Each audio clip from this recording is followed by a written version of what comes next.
Allah Ta'ala kata apa? Khudh min amwalihim sadaqah. Muhammad, kau ambil daripada harta mereka itu sadaqah, zakat, sebagai satu kewajipan. Wajib pemerintah ambil zakat daripada rakyat. Wajib pemerintah untuk arahkan rakyat bayar zakat. Dalam Quran Allah Ta'ala sebut wa fi amwalihim haqqun lis-sa'ili wal mahrum. Sikit lagi. Saya tengok macam dah gelap nampak. Sikit lagi. Kadang-kadang saya sebut dekat Aizat ni, saya kata saya nak cakap apa hari ni kan. Tapi bila dapat mikrofon saya lupa diri. Banyak sangat benda nak cakap. Allah Ta'ala sebut dalam Quran lagi, Allah Ta'ala kata di dalam harta orang-orang kaya itu terdapat hak bagi orang miskin yang meminta dan orang miskin yang tidak meminta-minta. Mengikut sebahagian tafsiran lah, ada pelbagai tafsiran maksud as-sa'il dan mahrum itu. Tapi di antara tafsiran yang ada, orang miskin ini ada yang meminta dan orang miskin ini ada yang tidak meminta. Allah Azza wa Jalla menjadikan hak orang miskin dalam poket orang kaya.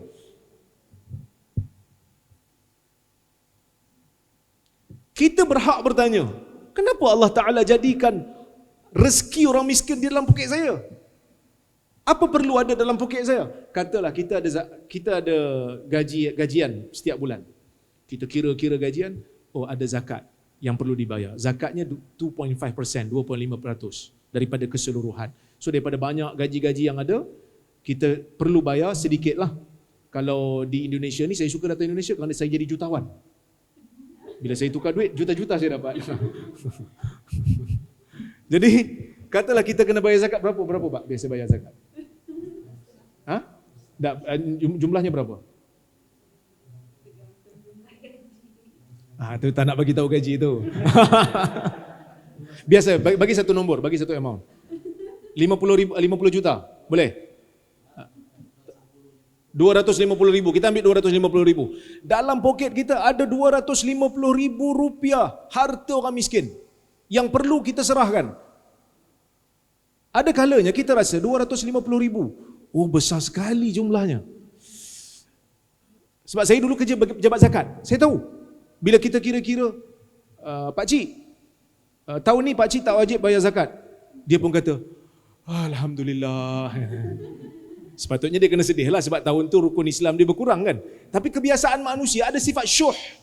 Bukhul tu masih ada kan, bakhil tu masih ada. Bila kata, Pakcik tak wajib bayar zakat tahun ni, haul terputus. Alhamdulillah. Dia pun balik. Kan? Kami ambil zakat, dulu masa tu saya ambil zakat. Kami ambil zakat tak boleh ambil lebih. Dia bagi katalah dia kena bayar zakat RM90.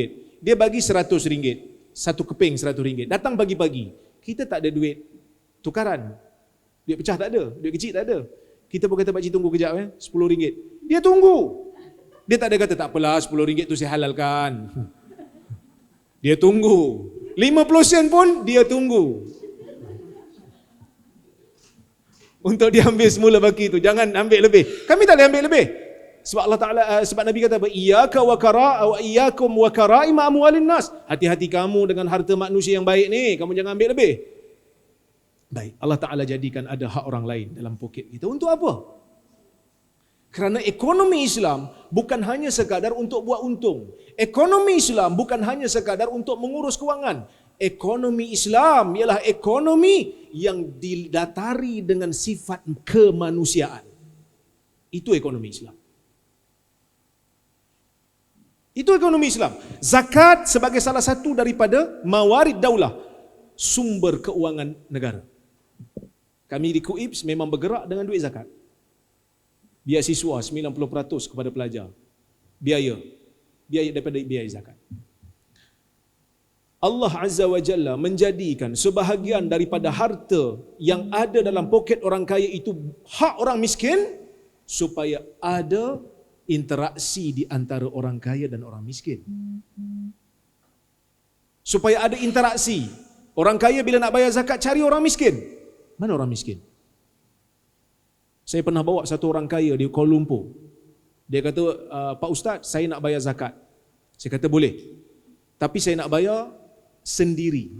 Boleh tak tolong uruskan? Cari orang miskin di kampung. Saya kata boleh. Di Perak ada ramai orang miskin. Di kampung saya ramai orang miskin.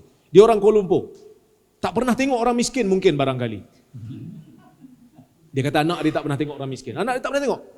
Budak-budak Kuala Lumpur duduk di dalam banglo, duduk dalam rumah besar-besar, mahligai. Tak pernah tengok orang miskin. Kami bawa pergi rumah orang miskin. Anak-anak dia menangis. Tengok orang miskin. Dan ayahnya beritahu kepada anaknya, inilah yang kita kena bantu. Inilah yang kita kena tolong. Maka orang-orang kaya akan kesihan kepada orang miskin. Dan orang kaya bila melihat kerja orang miskin, makcik lah buat benda ni. Ya, makcik buat benda ni. Baru orang kaya akan rasa menghargai dan mengasihi orang miskin. Sebab apa?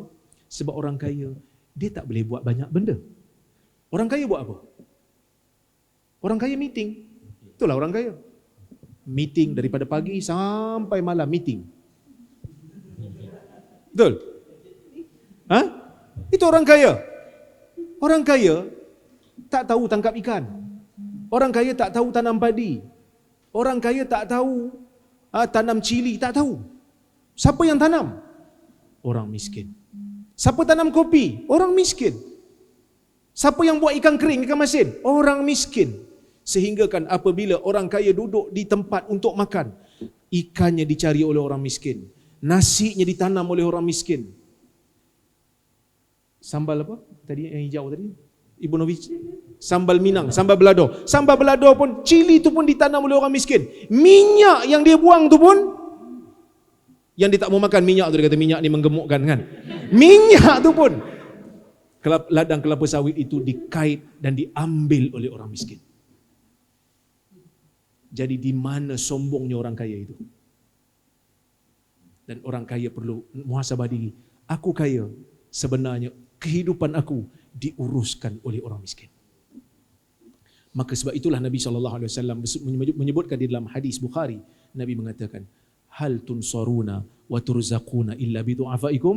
Adakah kamu merasakan kamu dibantu dan diberi rezeki melainkan dengan orang-orang yang lemah dan miskin di kalangan kamu?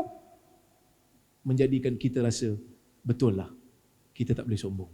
Itulah ekonomi Islam. Ekonomi yang ada interaction di antara orang kaya dan orang miskin. Orang kaya melihat orang miskin, kesihan. Dan orang miskin melihat orang kaya, dia rasa sayang.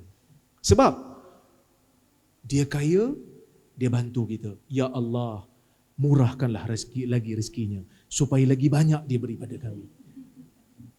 Tapi kalau orang kaya tak peduli dengan orang miskin tengok daripada jauh, tak guna punya orang kaya.